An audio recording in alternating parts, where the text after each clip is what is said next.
فوز امری اللہ ان اللہ بصیر بالعباد ولا حول ولا قوة الا باللہ العلی العظیم حسبنا اللہ ونعم الوکیل نعم المولا ونعم النصیر اعوذ باللہ من الشیطان اللعین الرجیم بسم اللہ الرحمن الرحیم الحمد للہ الذی لا مضاد له فی ملکہ ولا منازع له فی امرہ ولا شبیہ له فی عظمتہ ثم الصلاة والسلام علی رسولہ الکریم الأمی المکی المدنی القرشی الحاشمی بالقاسم محمد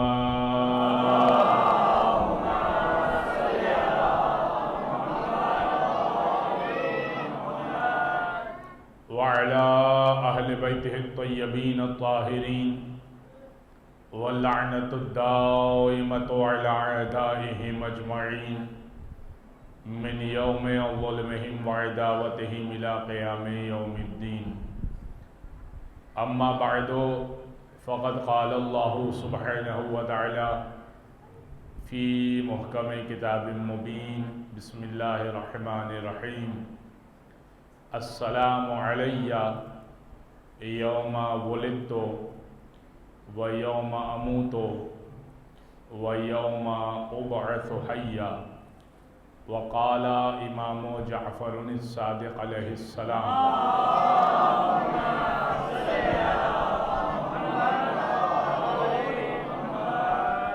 السلام علیک یا وارث ابراہیم خلیل اللہ السلام علیکہ یا وارث موسیٰ کلیم اللہ صلوات علی محمد وعلی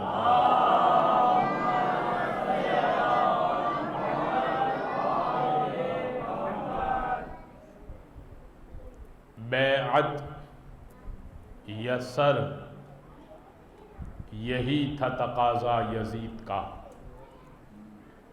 بیعت یسر یہی تھا تقاضا یزید کا مایوس تو حسین نے اس کو بھی نہ کیا بیعت نہ کی حسین نے سر دے دیا اسے اس در سے تو یزید بھی خالی نہیں گیا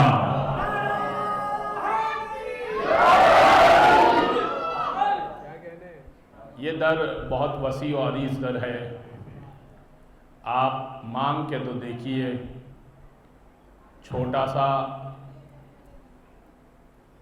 تسلا نہ لائیے چھوٹا سا کوزہ نہ لائیے اپنے مرتبان کو بڑا کیجئے اس لیے کہ رحمت حسینی بہت وسیع ہے کل میں نے آپ کی خدمت میں عرض کیا تھا کہ نوح کی کشتی اپنے زمانے تک نجات دے سکتی تھی مگر حسین کی کشتی قیامت تک نجات دینے والی کشتی ہے اس لیے غم حسین بھی بڑا نرالا ہے اور اس غم کے بارے میں حدیث میں یہ آیا کہ اگر کوئی شخص اس طرح سے اس آنسو کو بہائے ریان بن شبیب سے مولا رضا نے کہا کہ اگر تم اس طرح سے آنسو کو بہاؤ کہ آنسو آنکھ سے نکلے اور بہہ کر رخسار تک آ جائے غفر اللہ لک کل ذنب اذنبتہ اللہ تیرا ایک ایک گناہ بخش دے گا صغیرن کانا او کبیرہ صغیرہ گناہ ہو یا کبیرہ گناہ ہو قلیلاً کانا او کثیرہ تھوڑے گناہ کیے ہوں یا بہت گناہ کیے ہوں حسین پر آنسو بہانے کے عوض اللہ تیرے گناہوں کو بخش دیا کرے گا. بس غم حسین. اور لوگ یہ سوال کرتے ہیں کہ رونا کیوں، گریا کیوں، یہ ماتم کیوں، یہ عزاداری کیوں؟ دیکھیں، ایک تو یہ ہے کہ دلیل ہم دیں ان کو روایتوں کی روشنی میں، آیتوں سے سمجھائیں کہ حضرت یعقوب نے گریہ کیا تھا یوسف کے لیے، اور قرآن نے کہا کہ وَبْيَضَّتْ عَيْنَاهُ مِنَ الْحُزْنِ، کہ اس قدر گریہ کیا کہ آنکھیں سفید ہو گئیں، آنکھوں کا نور چلا گیا حضرت یعقوب کی. نبی معصوم ہوتا ہے اور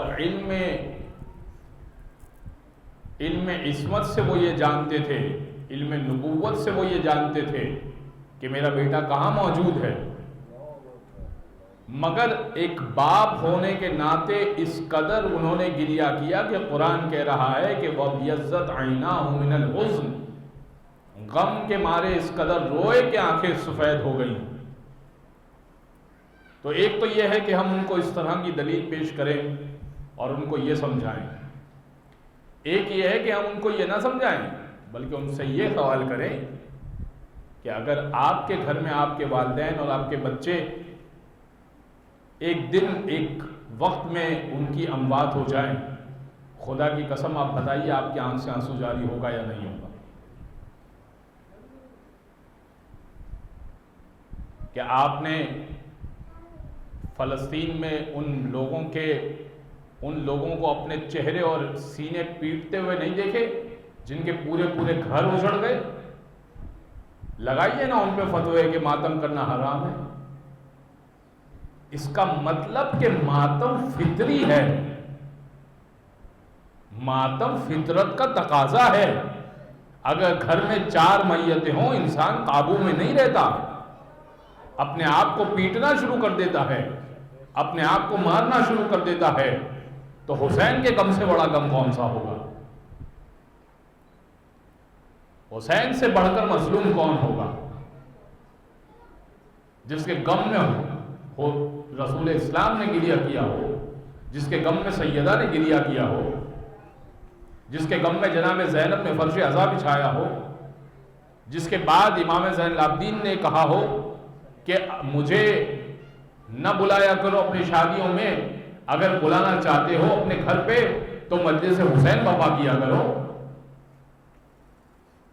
تو اہل بیت کو اگر بلانا ہو تو غم حسین برپا کیا کیجیے. اپنے گھر پہ بلانے کا ایک ہی طریقہ ہے اہل بیت کو، ذکر حسین کیجیے اور غم حسین کیجیے. اور اگر یہ بدعت رکھتا ہے تو ایک اور سادہ سی مثال دے دیتا ہوں. جب بچہ پیدا ہوتا ہے نا تو روتے ہوئے پیدا ہوتا ہے، تو گریہ ہے زندگی کی علامت، رونا ہے زندگی کی علامت. اور اگر بچہ نہ روئے نا تو مار مار کے رلایا جاتا ہے کہ یہ رو کیوں نہیں رہا. ہم بھی سال کے آغاز میں رو کر بتاتے ہیں کہ ہم زندہ قوم ہیں.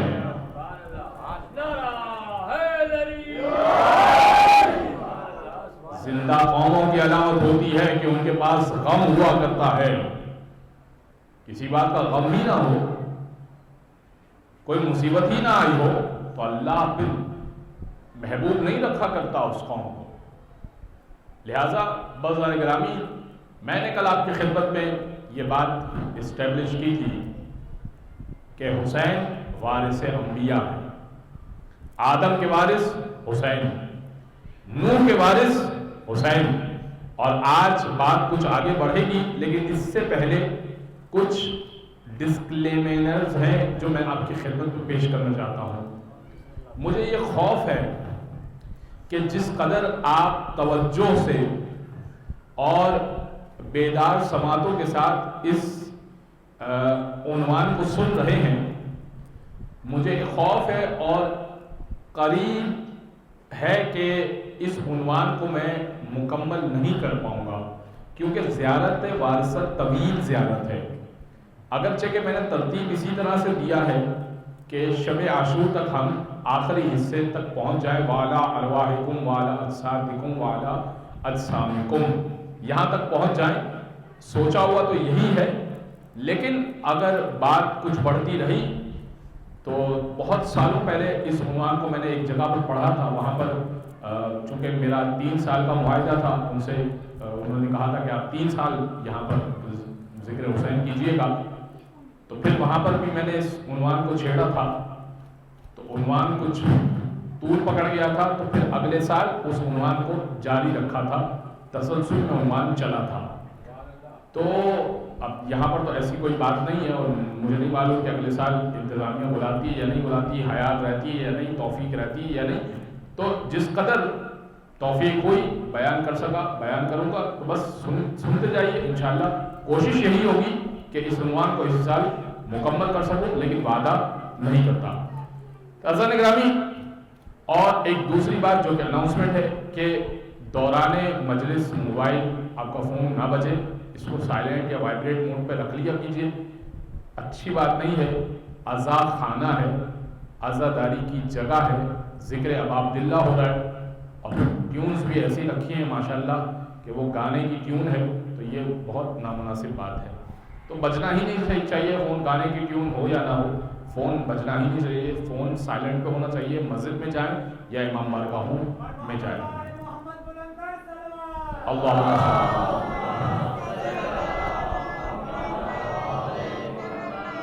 تو آقا حسین وارث آدم، آقا حسین وارث نوح، اور اب امام جعفر صادق کہہ رہے ہیں السلام علیکہ وارث ابراہیم خلیل اللہ، اے وارث ابراہیم آپ پر سلام ہو، وہ ابراہیم جو اللہ کے خلیل ہیں، اللہ کے دوست ہیں۔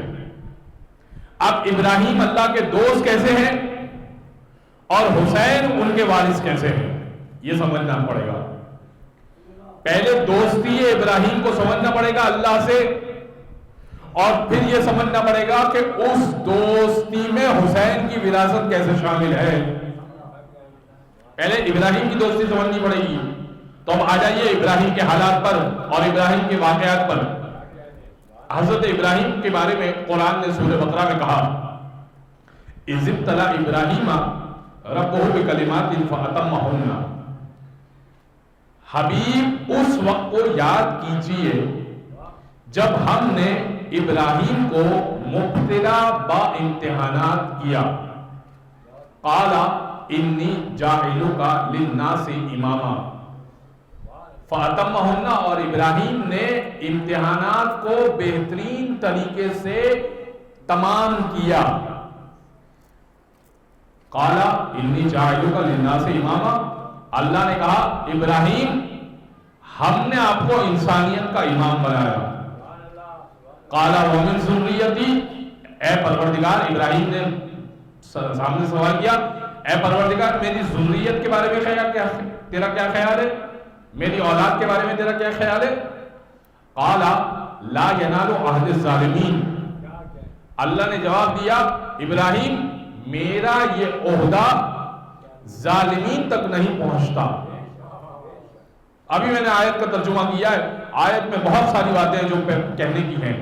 آیت کا پہلا لفظ اگرچہ کہ ہمارے عنوان کے ذیل میں نہیں آتا، لیکن سمجھانا بہت ضروری ہے، کیونکہ یہ رہ جائے گا تو پھر کبھی بات نہیں ہو پائے گی۔ یہ جو کمال کا لفظ ہے نا، اذ ابتلی ابراہیم، اذ، یاد کیجئے اس وقت کو، کس سے کہہ رہا ہے پروردگار؟ رسول سے کہہ رہا ہے نا۔ کیا کہہ رہا ہے؟ حبیب اس وقت کو یاد کیجئے جب ہم نے ابراہیم کو مبتلا و امتحانات کیا۔ تو اب اس کا مطلب یہ ہوا، اب میں مثال سے سمجھاتا ہوں کہ اگر میں آپ سے کہوں کہ یاد کیجئے پچھلے سال میں نے یہ بات کی تھی، تو اب اس جملے کا تقاضا یہ ہے کہ اگر میں یہ کہوں کہ یاد کیجئے کہ پچھلے سال میں نے یہ بات کی تھی، تو اس جملے کا تقاضا یہ ہے کہ پچھلے سال میں نے پڑھا ہو، سامنے والے نے سنا ہو، اور وہ بات بھی ہوئی ہو۔ زمانے ماضی کی بات اگر ہو تو وہ دونوں افراد اور وہ بات موجود ہو، تبھی تو کہا جا سکے گا نا یاد کیجئے اس وقت کو۔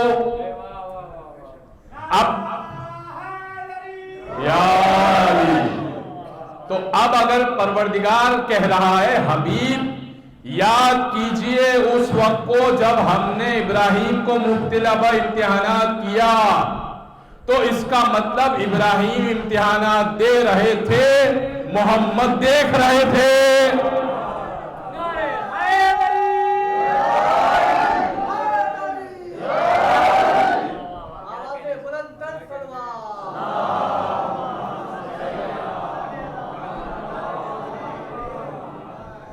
یہی ہے نا، یا اس سے کوئی اور ہٹ کے بات ہے؟ اچھا اب یہ اس یہاں پہ تھوڑی ہے، ابراہیم کا زمانہ تو رسول کے زمانے سے قریب ہے۔ رسول اس سے پہلے کی آیت آدم کے زمانے کے لیے کہا، اذ قال ربک للملائکۃ انی جاعل فی الارض خلیفہ۔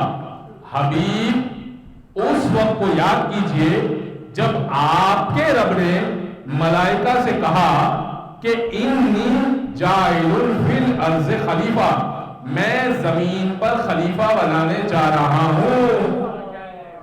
تو ابھی آدم کا پتلا تیار ہوا ہے، ملائکہ سے اللہ بات کر رہا ہے اور کہ اپنے حبیب سے رائے، حبیب اس وقت کو یاد کیجئے جب میں نے ملائکہ سے یہ گفتگو کی تھی، تو ابھی گفتگو ہو رہی تھی اور حبیب دیکھ رہے تھے، سن رہے تھے۔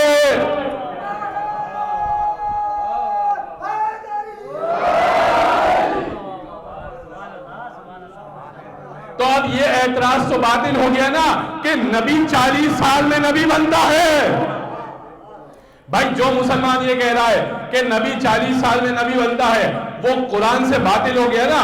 قرآن کہہ رہا ہے نبی تو پہلے سے موجود ہے، میں نے آیتیں پیش کی ہیں، نبی پہلے سے موجود ہے۔ تو اب بخاری کی حدیث آپ کی خدمت میں پیش کروں، یا رسول اللہ آپ کب سے نبی ہیں؟ تو رسول نے فرمایا کنت نبیا، کنت موجودا نہیں کہا، میں موجود تھا نہیں کہا، کنت نبیا میں نبی تھا، میں موجود تھا نہیں، کنت نبیا وآدم بین الماء والطین، میں اس وقت بھی نبی تھا جب آدم پانی اور مٹی کے درمیان تھے۔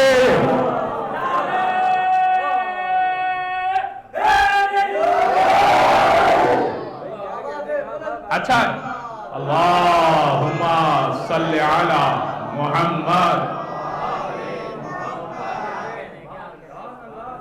یہ ایک حصہ ہے، یہ ایک حصہ ہے روایت کا، اور اس کے آگے کا حصہ ہمارے یہاں موجود ہے۔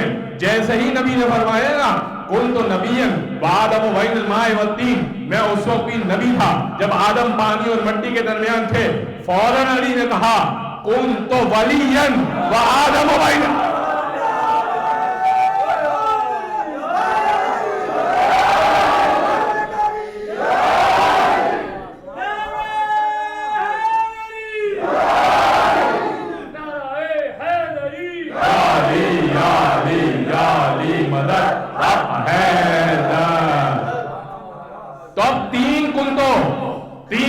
بڑے اہم ہیں۔ ایک کن تو اللہ نے کہا، ایک کن تو اللہ نے اپنے بارے میں کہا کن تو کنزا مخفیا فاحببت ان اعرف فخلقتک الخلق، میں ایک چھپا ہوا خزانہ تھا، کن تو کنزا مخفیا، میں ایک چھپا ہوا خزانہ تھا، فاحببت ان اعرف، میں نے چاہا کہ پہچانا جاؤں، فخلقتک الخلق، تو میں نے خلقت کو خلق کر دیا۔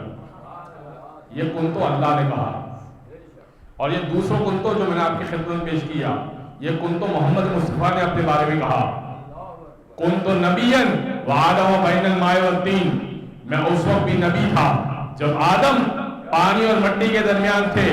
اب ایک کنتو رہتا تھا جو غدیر کے میدان میں رسول اسلام نے علی کو ہاتھوں میں بلند کر کے کہا من کنتو مولا فہذا علی مولا, جس کا میں مولا اس کا علی مولا.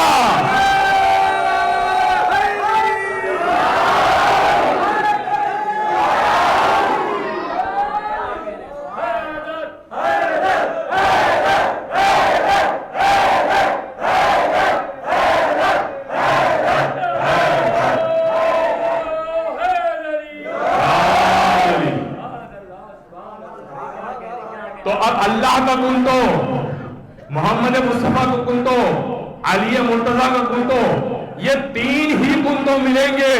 اب کوئی یہ نہ پوچھے کہ تمہارا کلمہ علی پہ کیوں ختم ہوتا ہے. لا الہ الا اللہ محمد رسول اللہ علی ولی اللہ.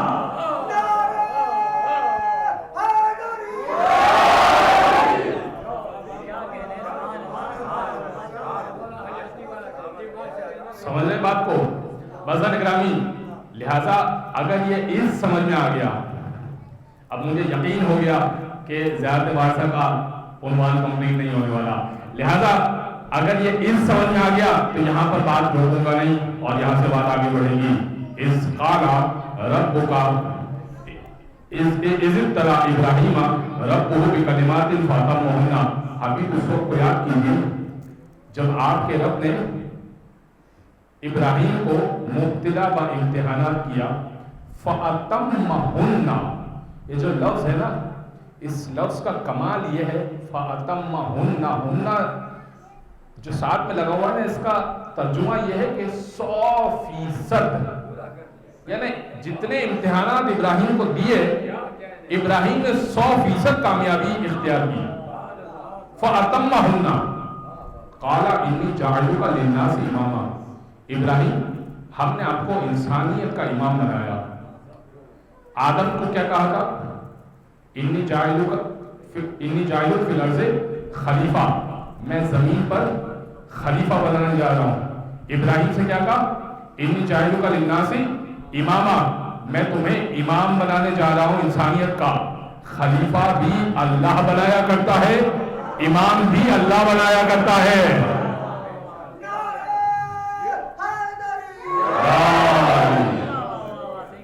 امام بھی اللہ بنایا کرتا ہے, خلیفہ بھی اللہ بنایا کرتا ہے. لوگوں کے مشورے سے طے نہیں ہوا کرتا. یہ آیت نے بتا دیا انی جاعلک للناس اماما. اور قال ومن ذریتی, میری ذریت کے بارے میں کیا خیال ہے, میری اولاد کے بارے میں کیا خیال ہے. اچھا, ابراہیم نبی ہیں, رسول ہیں, خلیل بھی بن چکے امتحانات کے بعد, اب امام بنے ہیں.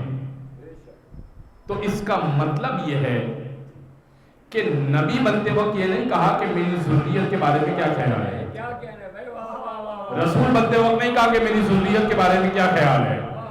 خلیل بنتے وقت نہیں کہا کہ میری ذریت کو دوست بنا رہا ہے یا نہیں بنا رہا ہے. امامت کا عہدہ ایسا ہے کہ ابراہیم پوچھ رہے ہیں میری ذریت کے بارے میں کیا خیال ہے. اور ذریت کون سی ہے؟ عام ذریت نہیں ہے. بیٹے دو ہیں, اسماعیل اور اسحاق, دونوں نبی ہیں, دونوں ذریت میں شامل ہے, دونوں نبی ہیں. اور ابراہیم پوچھ رہے ہیں میری ذریت کے بارے میں کیا خیال ہے, امام بنائے گا یا نہیں بنائے گا. اور اللہ جواب دے رہا ہے لا ینالو عہد الظالمین, میرا یہ عہدہ عہدی, میرا یہ عہدہ, معلوم ہوا امامت اللہ کا عہدہ ہے, امامت اللہ کا عہدہ ہے. لا ینال عہد الظالمین, میرا یہ عہدہ ظالمین تک نہیں جایا کرتا. کیا مطلب؟ کیا اسماعیل ظالم ہے؟ کیا اسحاق ظالم ہے؟ نہیں ہے. ذرا گرامی, ظالمین سے مراد جب نبی کے لیے لفظ ظالم استعمال ہو تو اس کا مطلب یہ کہ ترک اولا جس سے ہو جائے وہ ظالم ہے نبی کے معاملے میں. ٹھیک ہے. اس کی دلیل کیا ہے؟ اس کی دلیل یہ ہے کہ حضرت آدم ربنا ظلمنا انفسنا, ہم نے اپنے نفسوں پر ظلم کیا, آدم زمین پر لائے گئے، انہوں نے کہا اپنے لیے لفظ ظلم کا، اور حضرت یونس نے کہا لا الہ الا انت سبحانک انی کنت من الظالمین، نہیں ہے کوئی سوائے تیرے، سبحانک تیرے لیے پاکیزگی ہے، انی کنت من الظالمین میں ظالمین میں سے ہوں۔ اچھا، پروردگار نے کہا اگر یونس یہ تسبیح نہ پڑھتے نا تو ہم قیامت تک مچھلی کے پیٹ میں رکھتے، الی وقت معلوم۔ قرآن نے کہا کہ ایک مدت تک ہم چاہتے تو مچھلی کے پیٹ میں یونس کو رکھتے، اور مچھلی کے پیٹ سے یونس کو باہر نہ نکالتے ہیں نا واقعہ سب کے ذہن میں۔ اب اگر میں یونس کا پورا واقعہ پڑھوں تو پھر عنوان سے بھٹک جاؤں گا۔ حضرت یونس اپنی بستی سے ناراض ہو کے چلے گئے تھے، پھر وہ کشتی میں سوار ہوئے، پھر کشتی ڈگمگانے لگی، پھر حضرت یونس کو پھینک دیا گیا، مچھلی نے کھا لیا۔ تو پروردگار کو یہ اعتراض تھا کہ یونس تبلیغ کرو، اگرچہ کہ قوم بار بار پریشان کرتی ہے، تبلیغ آپ کا کام ہے، ناراض ہو کے جانا صحیح طریقہ نہیں ہے۔ تو مچھلی کے پیٹ میں 40 دن رہے، اور پھر کہا لا الہ الا انت سبحانک، اس اندھیرے میں کہا انی کنت من الظالمین، لا الہ الا انت سبحانک انی کنت من الظالمین۔ یہ پڑھتے رہے پڑھتے رہے پڑھتے رہے، اور مچھلی نے پھر ایک طرف رکھ دیا، ایک دریا کے کنارے جا کر چھوڑ دیا، اور حضرت یونس نے ڈال نکالے گئے، اور پھر اس کے بعد ایک طویل۔ تو قرآن نے کہا کہ اگر یونس یہ نہ کہتے تو ہم وقت معلوم تک مچھلی کے پیٹ میں رکھ سکتے تھے۔ تو وہ پروردگار جو یونس کو قیامت تک مچھلی کے پیٹ میں رکھ سکتا ہے، وہ مہدی کو پردے غیب میں کیوں نہیں رکھ سکتا؟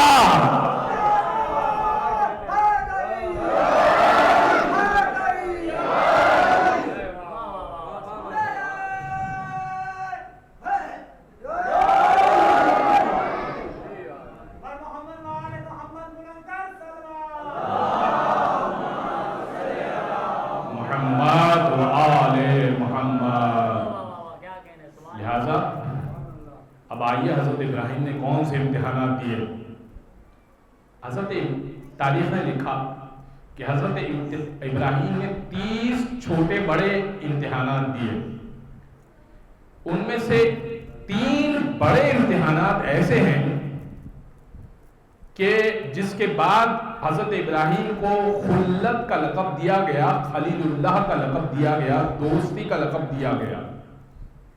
ایک مال کا امتحان، ایک جان کا امتحان، اور ایک آل کا امتحان۔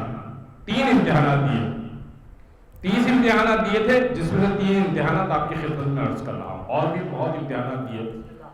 لہذا ایک امتحان جیسے کہ چھوٹا امتحان، جو ایک امتحان پروردگار نے کہا کہ ابراہیم اپنی زوجہ کو جا کر بیابان میں مکہ میں چھوڑ کر آؤ، یہ بھی امتحان ہے کہ اپنی اولاد کو چھوڑ کر آ جاؤ، آل کو چھوڑ کر آ جاؤ۔ چھوٹا بچہ جو دودھ پیتا بچہ ہے، اس کو مکہ میں چھوڑ کر جہاں پر کچھ بھی نہیں ہے چھوڑ کر آ جاؤ، بہت بڑا امتحان ہے۔ ایسے بہت سارے امتحانات پروردگار نے دیے، لیکن ہم ان کو ڈسکس نہیں کریں گے، ہم یہ 3 بڑے امتحانات ڈسکس کریں گے۔ اچھا، مال کا امتحان کیا تھا؟ حضرت ابراہیم ریوڑ چرایا کرتے تھے، اور اچھا انبیاء کا یہی عام طور پہ طریقہ تھا کہ ان کے پاس پروردگار نے کچھ اسباب رکھے تھے، تو ان کے پاس بھیڑ بکریاں ہوا کرتی تھی، اور وہ اسی کو چرا کر اور اسی سے آمدنی حاصل کیا کرتے تھے۔ زیادہ ہو گیا تو دودھ نکال لیا، ذبح کر کے گوشت بیچ دیا، پھر کچھ اضافہ ہو گیا غلے میں پھر بیچ دیے، یہی ان کا گزر بسر ہوا کرتا تھا۔ تو ہر نبی کا کم و بیش یہی تھا کہ ان کے پاس بکرے اور بکریاں ہوا کرتی تھی جو وہ چرایا کرتے تھے، اور اللہ نے ہمارے نبی کو بھی بکرے اور بکریاں وغیرہ دی تھی۔ لیکن باقی نبی میں اور ہمارے نبی میں ایک فرق تھا۔ باقی انبیاء کے پاس 4 پیروں والے بکرے تھے، اور ہمارے نبی کے پاس 4 پیروں والے بکرے بھی تھے، 2 پیروں والے بکرے بھی تھے۔ جو 4 پیروں والے بکرے تھے وہ گھاس کھایا کرتے تھے، جو 4 پیروں والے بکرے تھے وہ گھاس کھایا کرتے تھے، اور جو 2 پیروں والے بکرے تھے وہ باغ کھایا کرتے تھے۔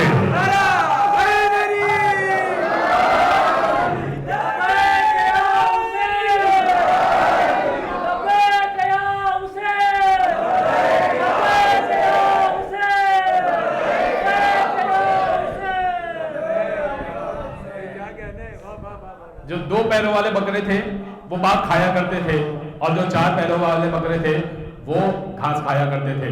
تو یہ تھوڑا سا فرق تھا۔ آئیے حضرت ابراہیم کے اوپر گفتگو کرتے ہیں، یہ تھوڑی سی گفتگو تھی جو مجھے کرنا تھی۔ حضرت ابراہیم چلے اپنا ریوڑ لے کر، ایک شخص کھڑا ہوا تھا، کہہ رہا تھا سبح قدوس رب الملائکۃ والروح، پاک و پاکیزہ ہے، منزہ ہے وہ ذات جو ملائکہ اور روح القدس کا پروردگار ہے۔ خوبصورت آواز میں اس نے کہا۔ ابراہیم کو یہ بات اتنی اچھی لگی، اتنی بھلی لگی کان کو، کہ ابراہیم اس کے پاس گئے اور کہنے لگے کہ ایک مرتبہ اور کہہ دے۔ تو اس نے کہا کہ ابراہیم اجرت کیا دو گے؟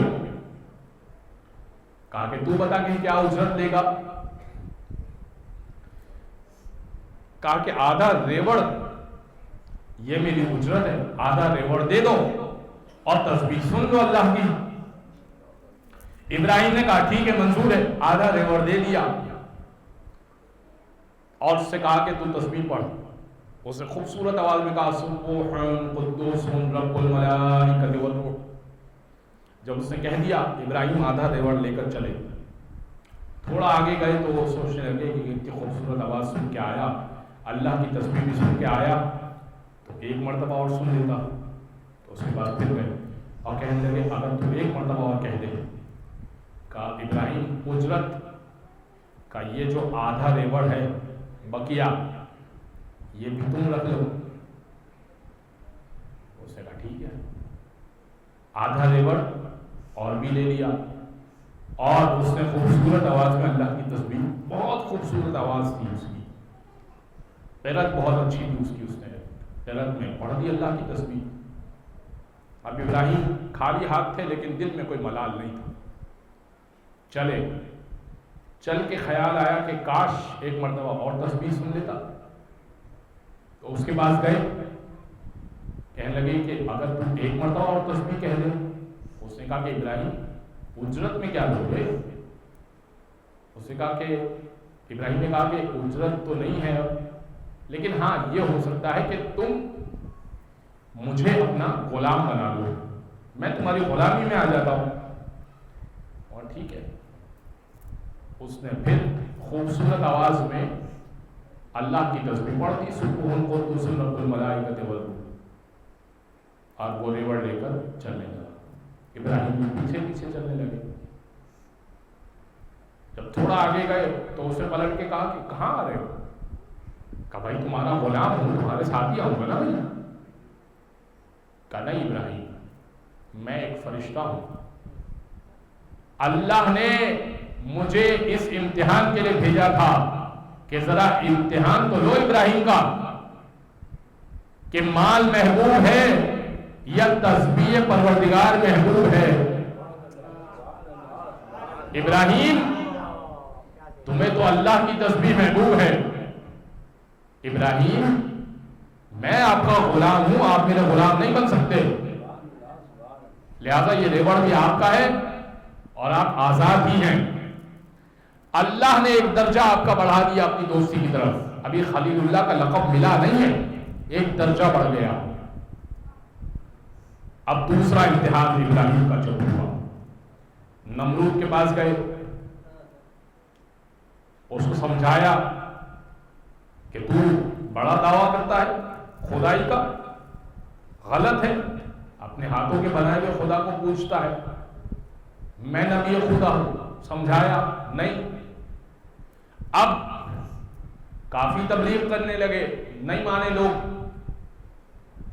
عید کے دن وہ شہر سے باہر جاتے تھے۔ اچھا، میں نے وہ جگہ دیکھی ہے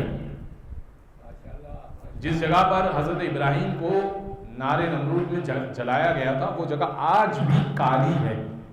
اتنی بڑی آگ لگائی گئی تھی کہ وہ جگہ آج بھی کالی ہے۔ عراق کی سمجھے کہ وہ بارڈر ہے، بابل شہر ہے وہ۔ تو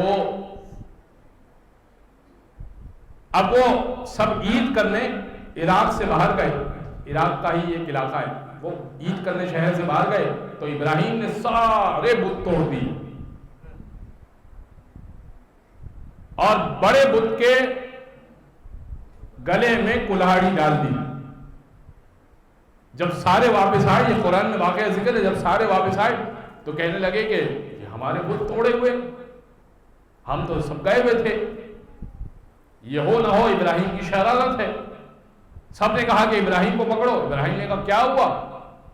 کہا تم نے ہمارے بت توڑے؟ کہا نہیں، میں کیسے توڑ سکتا ہوں، اس سے پوچھو، اس نے توڑے ہوں گے، کلہاڑی اس کے گلے میں ہے۔ اس نے کہا کہ یہ کچھ نہیں کر سکتا، یہ کیسے توڑے گا؟ کہا تو کب سے میں یہی تو سمجھا رہا ہوں بھائی، کافی دنوں سے میں بھی یہی سمجھا رہا ہوں کہ یہ اپنے ناک پر بیٹھی ہوئی مکھی نہیں اڑا سکتا، یہ تمہارا بت کیسے توڑے گا؟ تو اب تو یقین ہو گیا کہ بت توڑے ابراہیم نے۔ سب لے کر نمرود کے پاس گئے کہ اس نے ہمارے بت توڑ دیے۔ نمرود کو طیش آ گیا۔ نمرود نے کہا کہ بس ابراہیم کا بہت ہو گیا، آگ جلائی جائے، اور آگ ایسی جلائی جائے کہ وہ سب کے لیے عبرت ہو۔ اتنی بڑی بت پرستوں کی آبادی میں ایک توحید پرست کہاں سے آ گیا بھائی؟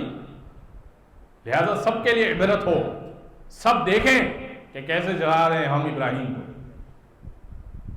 اتنی بڑی آگ جلائی، ہزاروں لاکھوں لکڑیوں کو جمع کر کے، درختوں کو کاٹ کے، لیکن اتنی بڑی آگ جب بھڑکا تو دی،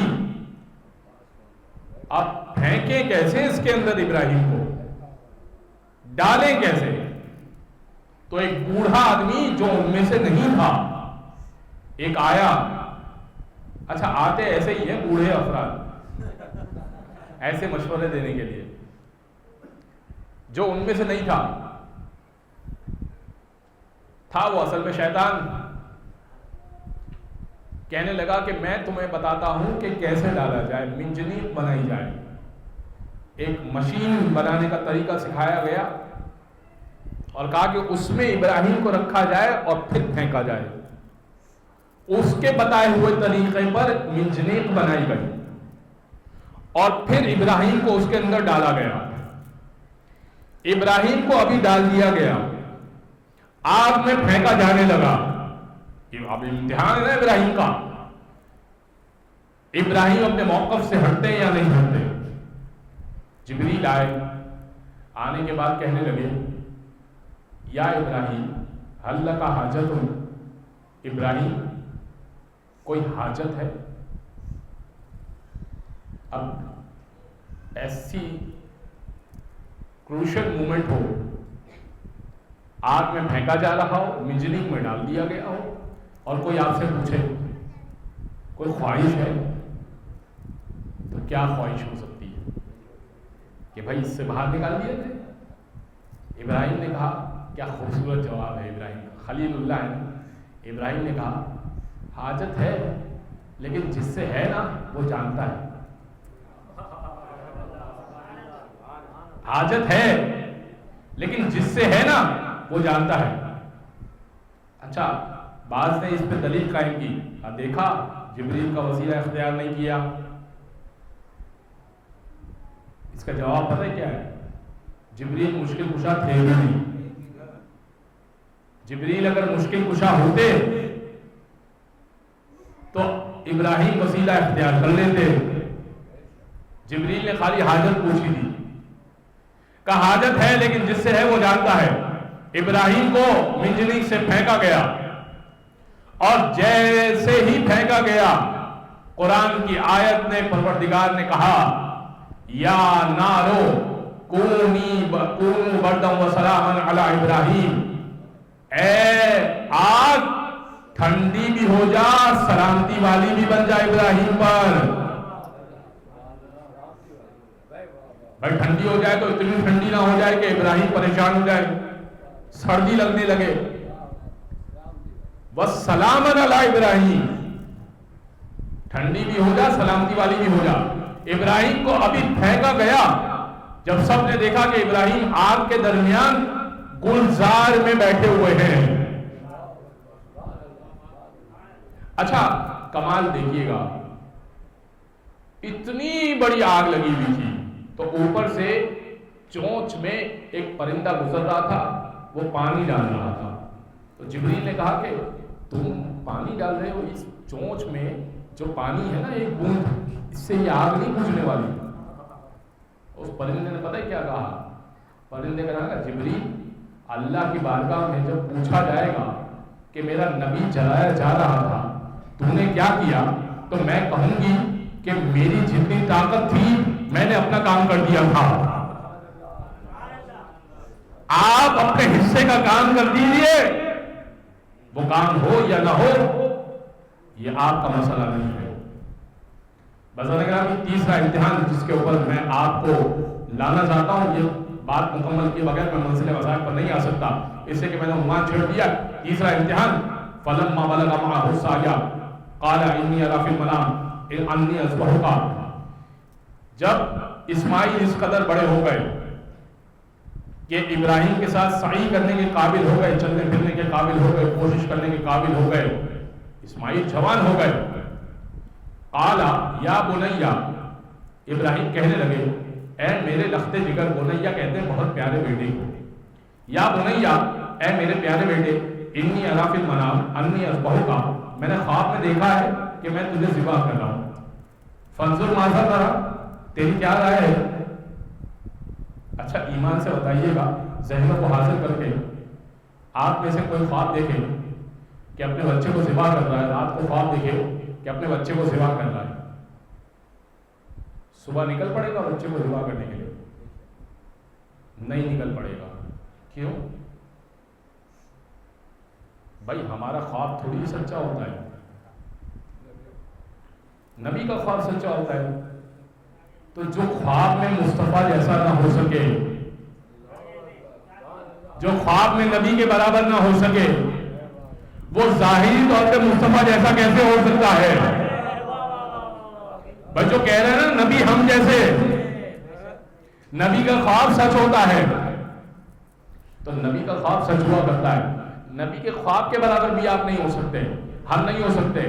بازن گرامی، ایک مرتبہ ابراہیم نے پوچھا فانظر ماذا ترى، تیری کیا رائے ہے میرا بچہ، تیری کیا رائے ہے؟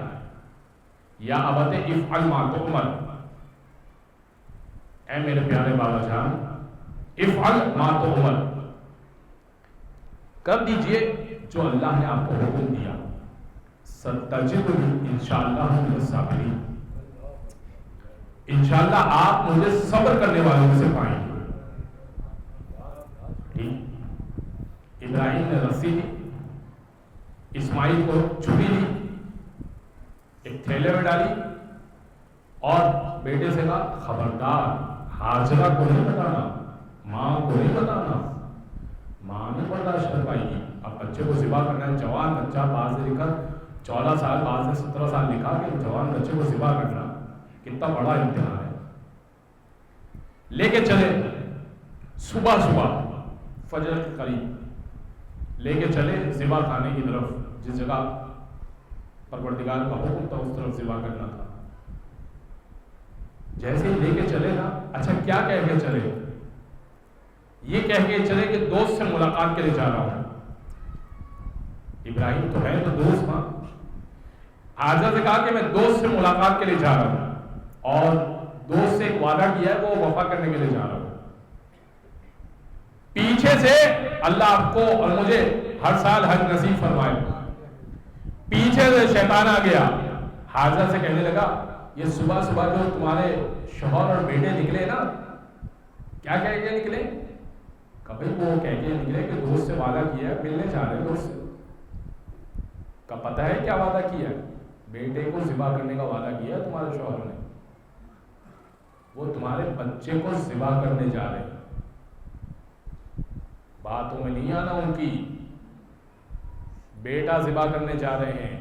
شیطان نے بھڑکانا چاہا جناب ہاجرہ کو کہ کسی طرح یہ امتحان رک جائے، یہ ابراہیم کا کام رک جائے. ہاجرہ نے کہا اچھا، مطلب ابراہیم نے جو کہا وہ غلط کہا. ہاجرہ نے زمین سے کنکر اٹھایا اور زور سے مارا اور کہا جو نبی کے قول پہ شک کرے نا وہ شیطان ہوا کرتا ہے. بھائی جو نبی کے قول پہ شک کرے وہ شیطان ہوا کرتا ہے. شیطان آیا، آنے کے بعد کہنے لگا ابراہیم کے پاس، کہنے لگا کیا کر رہے ہو؟ بچے کو ذبح کر رہے ہو، بیٹے کو ذبح کر رہے ہو. گناہ کا کام ہے اولاد کو ذبح کرنا، غلط کام ہے. ڈرو، یہ ٹھیک نہیں ہے. اولاد کتنی پیاری ہوتی ہے، یہ نہیں کرنا چاہیے. اب یہ حکم پروردگار تھا. شیطان چاہتا تھا کہ نبی کسی طرح حکم عدولی کرے، نبی کی نبوت چھن جائے، خلت کا جو لقب ملنا ہے وہ چھن جائے. ایک مرتبہ پہلے تو ابراہیم نے اس کو سمجھایا کہ نہیں یہ پروردگار کا حکم ہے. پھر کہا کہ تم میرے فعل پہ شک کر رہا ہے. کنکر اٹھایا اور زور سے مارا اور کہا جو نبی کے فعل پہ شک کیا کرے نا وہ شیطان ہوا کرتا ہے. گھوم پھر کے اسماعیل کے پاس گیا، کہنے لگا تمہارے باپ کو کیا ہو گیا، سمجھاؤ انہیں. ان کا نعوذ باللہ دماغ خراب ہو گیا. اپنے جوان بیٹے کو کوئی ذبح کرتا ہے. فوراً اسماعیل نے کنکر اٹھایا اور زور سے مارا، کہا کہ جو نبی کے دماغ پہ شک کرے وہ شیطان ہوا کرتا ہے.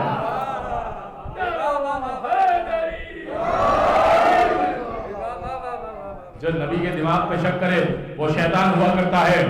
بازن گرامی، ابراہیم نے چھری چلانا چاہی، آنکھوں پہ پٹی ہے، اسماعیل کے ہاتھ بندھے ہوئے ہیں. چھری چلانا چاہی، چھری چل گئی لیکن اسماعیل ذبح نہیں ہوئے اور مینڈھا ذبح ہوا. لیکن اللہ نے کیا کہا؟ لقد صدقت الرؤیا. ابراہیم جو خواب میں دیکھا تھا نا آپ نے سچ کر دکھایا. میں کہوں گا ابراہیم کہاں سچ ہوا؟ خواب میں دیکھا تھا، بیٹے کو ذبح کیا، ذبح تو مینڈا ہوا. نہیں، پروردگار کہے گا نہیں، ذبح جو بھی ہوا آخر تک چلتے رہے چلتے رہے چلتے رہے. تمہارا کام ہے آخر تک اللہ کے حکم کے پابند رہنا. نتیجے تک پہنچو یا نہ پہنچو، اگر پہنچ گئے تو کمال ہے، نہ پہنچو تو بھی قبول ہے.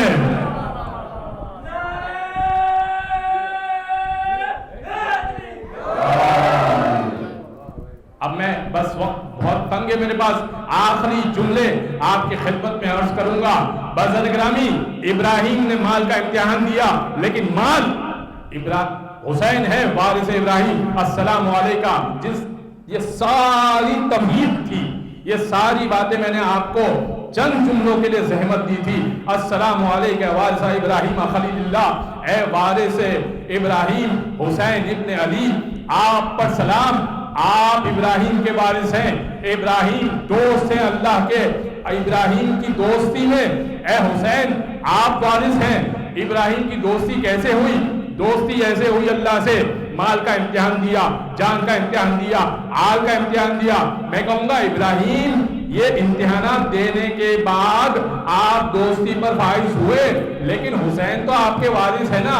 تو اب کمال دیکھیے گا، کمال یہ ہے ابراہیم نے مال کا امتحان دیا لیکن مال بچ گیا. جان کا امتحان دیا لیکن جان بچ گئی. آل کا امتحان دیا لیکن آل بچ گئی. حسین نے مال کا امتحان دیا, مال قربان کیا. جان کا امتحان دیا, جان قربان کی. آل کا امتحان دیا, آل قربان کی. حسین وارث ابراہیم ہے.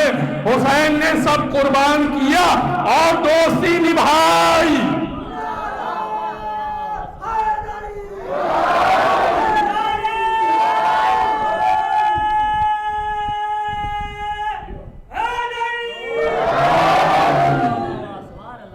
اب دو جملے سنیے گا. فروغ داغ جگر مہر و ماہ پا نہ سکے. جوش بھری آبادی کا شعر ہے. فروغ داغ جگر مہر و ماہ پا نہ سکے, وہ عشق ہی نہیں کونین پہ جو چھا نہ سکے. خلیل نے بھی نہ پایا ثبات عزم حسین, بنایا کعبہ مگر کربلا بنا نہ سکے.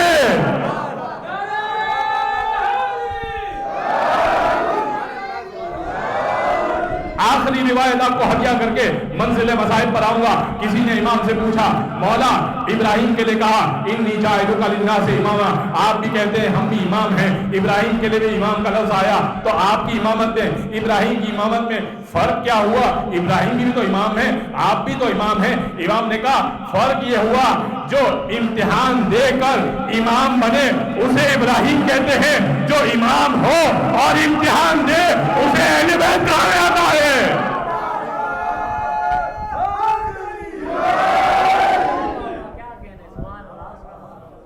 یہ فرق ہے حسین ابن علی میں اور ابراہیم میں. پہلے امام ہیں پھر امتحان دیں گے. وہ پہلے امتحان دیں گے پھر امامت کا درجہ ملے گا. بس عزیزان گرامی, وہ حسین جس نے ہر طرح کا امتحان دیا, کیسا کیسا امتحان دیا, کیسا کیسا. کل آپ کی خدمت میں حبیب ابن مظاہر کے مسائل پیش کیے تھے. انصار حسین کیسے کیسے انصار حسین تھے.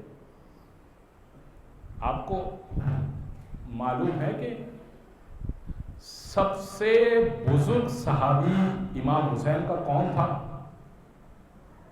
سعید ابن عبداللہ. بعض نے سعید ابن عبداللہ لکھا, بعض نے سعید ابن جبیر لکھا. سعید نام تھا ان کا. کیا عمر مبارک تھی؟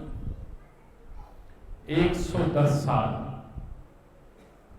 لیکن حسین پہ شہید ہوئے, حسین پہ جان قربان کی. اب آپ یہ تصور کیجئے کہ شہدائے کربلا میں 6 ماہ سے لے کر 110 سال تک کا ہر ایج کا شخص موجود ہے.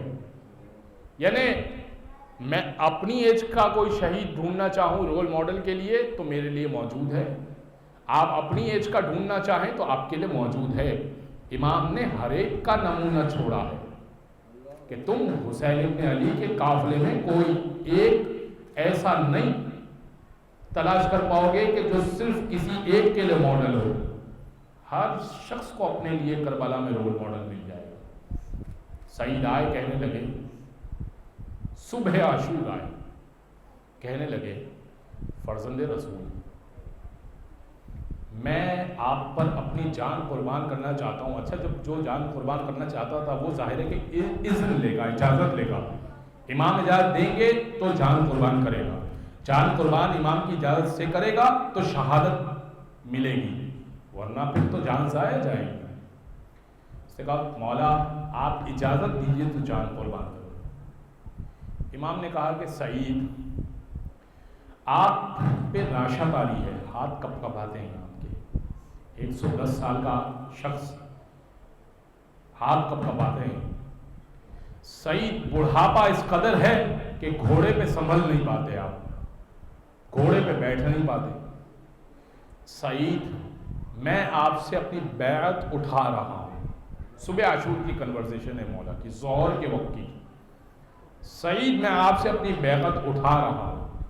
تلوار کا بوجھ آپ نہیں اٹھا سکتے, تلوار چلا نہیں سکتے, گھوڑے پہ سنبھل نہیں پاتے. سعید آپ پر جنگ ساکت ہے, آپ جنگ نہیں کرنے کے قابل ہیں. آپ کو جنت کی ضمانت دیتا ہوں, سعید کوفہ چلے جائیے. سعید نے کہا مولا صبح عاشور آ گئی, ظہر کا وقت آ گیا، مصیبت کے دن آ گئے، پیاس کی گھڑیاں شدید ہو گئی، ایسے میں آپ کو چھوڑ کے کوفہ چلا جائے؟ ممکن کیسے ہے؟ مولا نے کہا سعید پھر کیسے جنگ کریں گے؟ سعید اب دیکھیں، جو کام ڈھونڈنا چاہے نا اپنے لیے حسین کے نام پر، تو وہ کام ڈھونڈ لیتا ہے۔ سعید نے کہا مولا میں نے اپنا کام ڈھونڈ لیا کہ میں کیا کر سکتا ہوں۔ کہا سعید کیا کریں گے؟ کہا مولا ابھی آپ ظہر کی جماعت کروائیں گے؟ کہا بالکل۔ کہا آپ جیسے ہی جماعت کروائیں گے نا، آپ پر تیر آئیں گے، میں آپ کے آگے کھڑا ہوں۔ مولا ان بوڑھی پسلیوں میں اتنی طاقت تو ہے کہ آپ پر آنے والے تیروں کو لیتا جائے اور آپ کی نماز کی حفاظت ہو جائے۔ سعید آگے کھڑے ہو گئے، امام نے جماعت کروانا شروع کی۔ 4 رکعت کی ظہر کی جماعت شروع ہوئی، اور اب سعید کبھی دائیں جھکتے ہیں کبھی بائیں جھکتے ہیں اور تیروں کو لیتے جاتے ہیں، کہتے جاتے ہیں پروردگار اتنی مہلت دے دینا زندگی میں کہ حسین کی نماز تمام ہو جائے۔ 16 تیر اپنے سینے پر سعید نے کھائے۔ ادھر حسین نے کہا السلام علیکم ورحمت اللہ، ادھر سعید زمین کربلا پر گرے، کہنے لگے السلام علیکہ یا ابا عبداللہ، اے مولا حسین میرا سلام قبول کیجئے گا۔ مولا نے سعید کا سر اپنی گود میں رکھا، کئی جملے دعاؤں کے دیے، عجیب عجیب دعائیں فقط اس شہید کربلا کے لیے تھی۔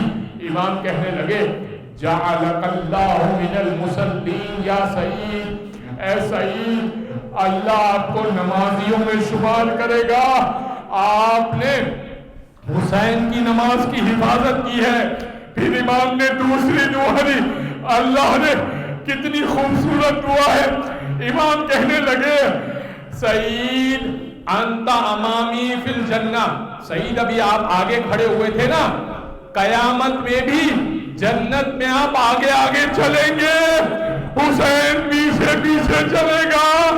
سعید کی آنکھیں نیم ہوا تھی، امام سے کہنے لگے مولا پھر میرے جسم سے تیر نہیں نکالیے گا۔ امام نے کہا کیوں تیر نہ نکالوں؟ کہا اس لیے کہ آپ کی ماں کو دکھانا چاہتا ہوں، آپ کے لخت جگر کے لیے سینے پر تیر کھا کے آیا ہوں۔ بس سعید نے ایک مرتبہ کہا مولا ایسا لگتا ہے کوئی سرہانے بیٹھا ہے، ٹھنڈی ٹھنڈی ہوائیں آ رہی۔ کہاں سعید میرے نانا رسول اللہ تمہیں لینے کے لیے آئے ہیں۔ ایک مرتبہ سعید کہتے مولا دائیں بائیں جانب بھی کوئی بیٹھا ہے، کہاں بھیا حسن اور بابا علی آئے ہیں۔ ایک مرتبہ سعید کی آنکھیں بند ہونے لگی، کہنے لگے مولا بس خدا حافظ، چلنا چاہتا ہوں لیکن ایسا لگتا ہے پائندی کی طرف سے کوئی مستور آ رہی ہے۔ امام نے کہا سعید پاؤں کو ذرا سمیٹو، اپنے مقام کو پہچانو، میری ماں فاطمہ جنت سے لینے تمہیں آ رہی۔ اللہ ولعنت اللہ علی القوم الظالمین، سيعلم الذين ظلموا أيها القلب ينقلبون۔ ماتم حسین۔